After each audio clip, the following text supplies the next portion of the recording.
విజయవాడ ఉత్సవపై అవాకులు చవాకులు పలికితే తాట తీస్తామని విజయవాడ పార్లమెంట్ సభ్యులు కేశినేని చిన్ని హెచ్చరించారు. జగన్ అండ్ కో అలీబాబా దొంగల మాదిరిగా మారారని, విజయవాడ అభివృద్ధిని ఆకాంక్షించేవారు ఇలా అయితే చెయ్యరని అన్నారు. చివరికి రైతుల పేరిట దొంగ సంతకాలు చేసి మరీ కోర్టులను తప్పుదోవ పట్టిస్తున్నారని ఆరోపించారు. జగన్ అండ్ కో టీంకు త్వరలోనే గుణపాఠం తప్పదని అంటున్న కేశినేని శివనాథ్ చిన్నితో మా ప్రతినిధి Shyam Kumar face to face. Vijayawada బ్రాండ్కి ప్రపంచవ్యాప్తంగా ఒక గుర్తింపు తెచ్చే లక్ష్యంతో విజయవాడ ఉత్సవ పేరిట 11 రోజుల పాటు ప్రత్యేకమైన కార్యక్రమాలు రూపకల్పనకు విజయవాడ పార్లమెంట్ సభ్యులు కేశినేని చిన్ని ప్రత్యేకంగా దాన్ని ప్లాన్ చేశారు. అయితే దీనికి సంబంధించి కూడా ఈ విషయంలో కూడా విజయవాడ ప్రజలకు సంబంధించిన ఒక అంశానికి దీనికి సంబంధించిన విషయంలో కూడా రాజకీయాలు చేయడానికి మాత్రం ఆయన తీవ్రంగా తప్పట్టిన. దీనికి సంబంధించి అసలు ఈ ఆలోచన ఎందుకు వచ్చింది ఏంటి అనేది మన ఆయన మాటల్లో చెప్పండి. ఈ విజయవాడ ఉత్సవం చేయాలనే ఆలోచన మీకు ఎందుకు? విజయవాడ మనం చూస్తే గతం నుంచి కూడా ఎన్నో కళలు కళాకారులు పుట్టిన ప్రదేశం. అంతేకాకుండా ఎన్నో సాంస్కృతిక కార్యక్రమాలు ఇక్కడ జరుగుతుంటాయి. మనం చూస్తే ఇవాళ విజయవాడ నగరంలో ఈ కళలకి రాజధానిగా ఉండేది, మనం సినిమాలకు రాజధానిగా ఉండేది, సాంస్కృతిక కార్యక్రమాలకు రాజధానిగా ఉండేది, ఎన్నో పరిశ్రమలకు ఉండేది. అటువంటి విజయవాడ నగరం కొంతమంది రాజకీయ నాయకుల వల్ల, ఒక వర్గం రాజకీయ నాయకుల వల్ల కులాలుగా విడిపోయి ఎంతో బాధాకరమైన సంఘటనలు జరిగినాయి. అయినా కూడా విజయవాడ ప్రతిష్ట ఎప్పుడు కూడా దిగ్విజయంగా జరుగుతూనే ఉంది. ఈ కార్యక్రమంలో భాగంగానే మేమందరం ఒకటి ఆలోచించాం.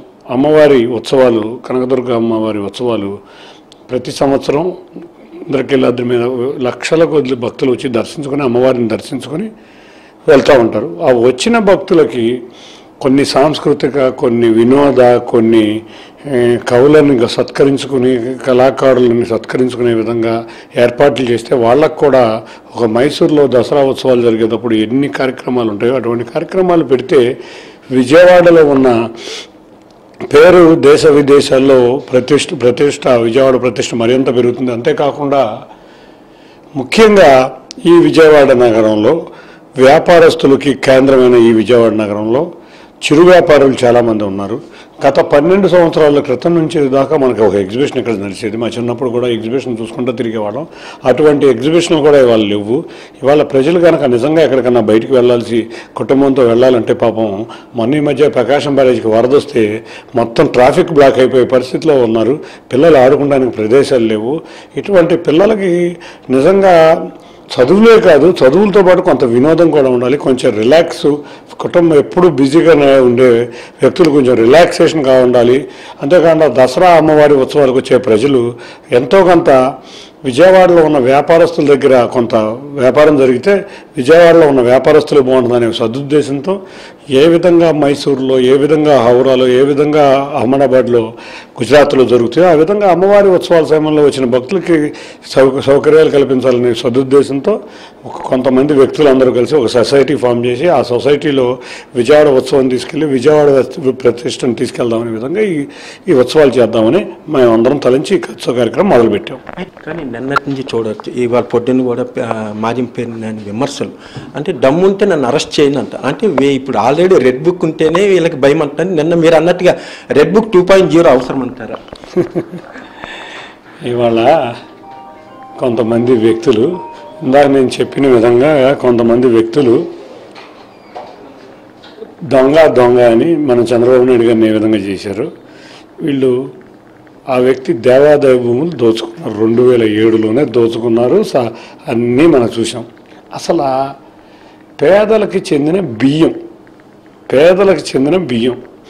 అతి పేదలు ఉండే బియ్యాన్ని నేనే నా భార్య పేరు మీద ఉన్న దీంట్లో మేము అధికారంలో రాగానే బయటపడతాయని తెలిసి అమ్ముకున్నాను, దోసేసి అమ్మేసుకున్నాను. వీళ్ళని ఏమంటారు? బందిపోటు దొంగలు. పేదల దగ్గర తినే బియ్యాన్ని అమ్ముకున్న ఈ బందిపోటు దొంగ. అంతేకాకుండా 2.5 సంవత్సరాలు ఈయన మంత్రిగా చేశారు. ఏ మంత్రిగా చేశారు? ఫిల్మ్ డెవలప్మెంట్ మంత్రిగా చేశారు. అప్పుడు ఈయనకి కంచం మేట్లు, మంచం మేట్లు ఉన్నారు ఇద్దరు మిత్రులు. వాళ్ళు కూడా సినీ రంగానికి చెందిన వ్యక్తులు. వాళ్ళ దగ్గర కంచం మేట్లు, మంచం మేట్ల ఆఫీసులకు వెళ్ళి కూర్చుని అక్కడ జరిగిన విన్యాసాలు, మంచాల్లో మెట్లతో విన్యాసాలు ఏంటో కంచం మెట్లు విన్యాసాలు అంతా హైదరాబాద్ అంతా కోడైకి వస్తుంది. వాళ్ళు అది తెలిసే ఈ గజల దొంగ ముఠా నాయకుడు నాకు కంచం మేట్లో డబ్బులు రావట్లేదు అని చెప్పి ఇతను 2.5 సంవత్సరాలు ముఖ్యమంత్రిగా మంత్రిగా చేసే చాలని సేవలో నువ్వు చాలా ఫ్రాడ్ అవినీతి చేస్తున్నావు, నాకు దాంట్లో డబ్బులు ఇవ్వట్లేదని చెప్పి పీక అవతలు పడేశారు. వాళ్ళ మంత్రి దానికే పనికిరాని వ్యక్తి బందర్ ప్రజలు అయితే చేత్కరించి మా కొల్లు రవీంద్ర గారిని అత్యధిక మెజార్టీతో గెలిపించారు. ఈ వ్యక్తి మాట్లాడే మాటలో నాకేదో డెట్రాయిట్లో ఏదో డల్లాసా డెట్రాయిట్లోనూ ఏదో ఇది ఉందంట. బాబు నేనేదో ఇసుక, ఇప్పుడు ఈ దొంగలకు అలవాటే కదా, ఇసుక మేశారు, మట్టి మేశారు, బూడిద మేశారు, దొంగలు కదా. ఈ దొంగలన్నీ ఇవాళ మేము ఎంక్వైరీలో ఉన్నాయి, ఇవాళ తీవ్రమైన జైలు శిక్షలు పడబోతున్నాయి కాబట్టి దొంగ అని మళ్ళీ ఎదురు చూపించాలని ఇటువన్నీ నా మీద నాకేదో డల్లాస్లో ఉందంట. నేనేదో 100 కోట్లు సంపాదించానంట. ఎన్ని నెలల్లో 14 నెలల్లో 14 నెలల సమయంలో నేను ప్రజలు ఎంత ఉన్నారో తెలుసు. నువ్వు దమ్ముండి నువ్వు మొగాడు అయితే నిరూపించు. ఇదేదన్నా నువ్వు ఇటువంటి నిరూపిస్తే నేను రాజకీయ సన్యాసం చేస్తా. నీ చేత కాకపోతే మూసుకుని నేను దొంగని గజ దొంగనని ప్రజల ముందు ఒప్పుకో. నీకు ఎట్టగో నీకు రాజకీయ జీవితం లేదు. ఇంకొక విషయం, నా ఎంట్రుకు కూడా పీకలేదంట.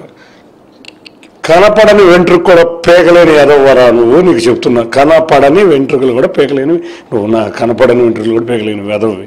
అంతేకాకుండా డల్లాస్లో వీళ్ళకేంటి దోచుకున్న సంబంధం ఎక్కడికి వెళ్ళింది? సౌత్ ఆఫ్రికాలు, దుబాయ్లు, అమెరికాలు వెళ్ళిపోయినాయి. మళ్ళీ దొంగ, ఈ దొంగ మళ్ళీ దొంగ అంటాడు. వెళ్ళిపోయిన సొమ్ము వాళ్ళు చేసారు కాబట్టి మా మీద ఎక్కడో డల్లాస్ చూపిరా బాబు.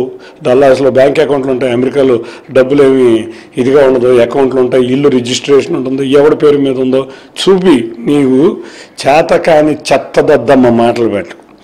ఇంకో వ్యక్తి దేవుని అవినాష్, అరే కొర్ర కుంక, దేనికిరా నీవు ఏ వ్యాపారం చేసావురా నువ్వు? నీ కుటుంబం ఆస్తి అంత పెరిగింది, భూ కబ్జాలు, దందాలు.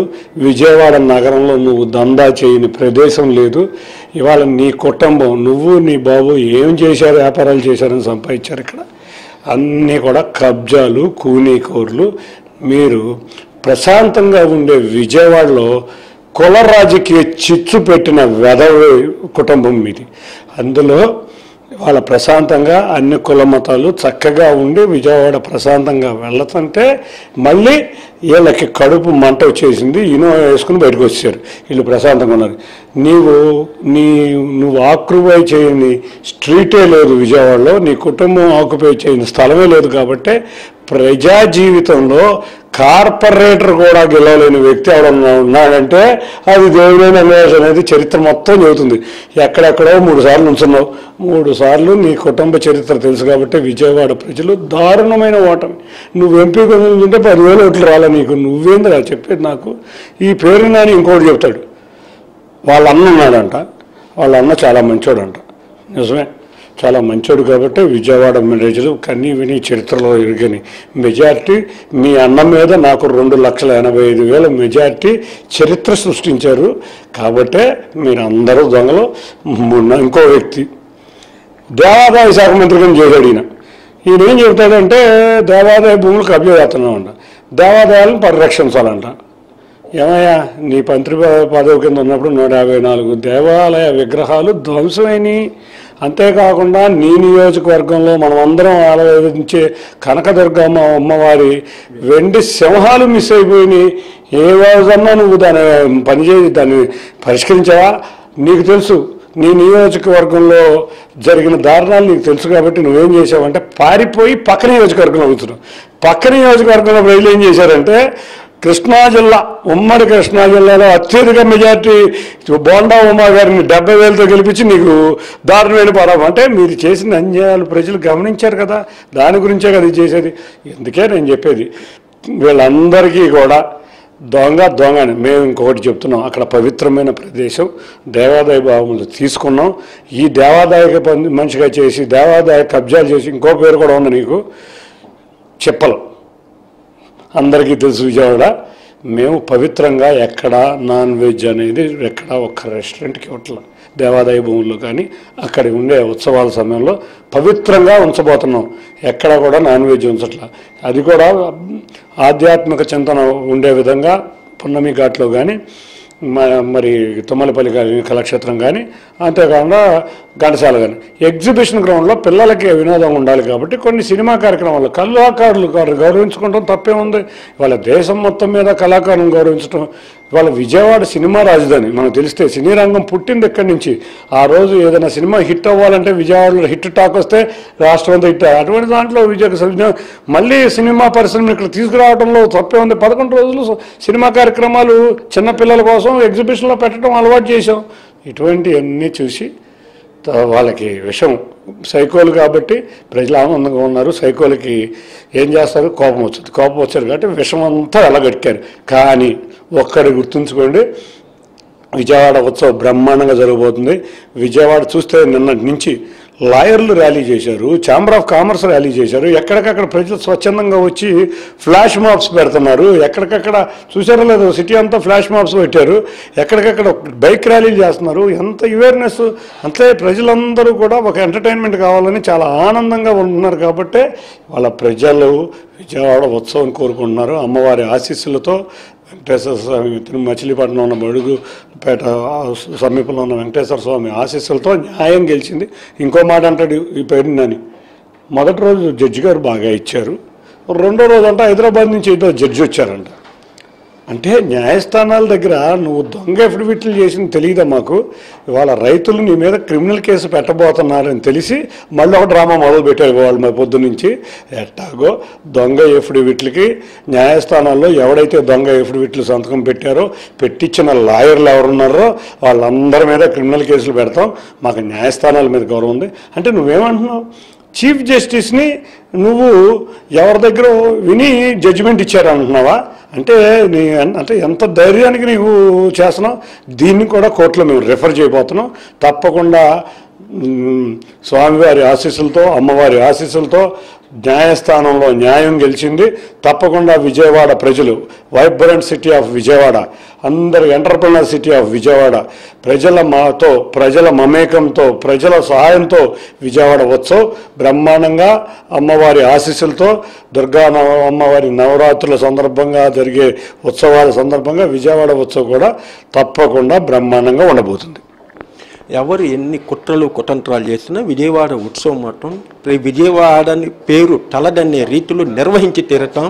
ఎవరైనా సరే దమ్ముంటే దీనిని అడ్డుకోవాలంటూ కూడా పార్లమెంట్ సభ్యులు కేసులు చిన్న camera person Ganesh to Shyam, HMT.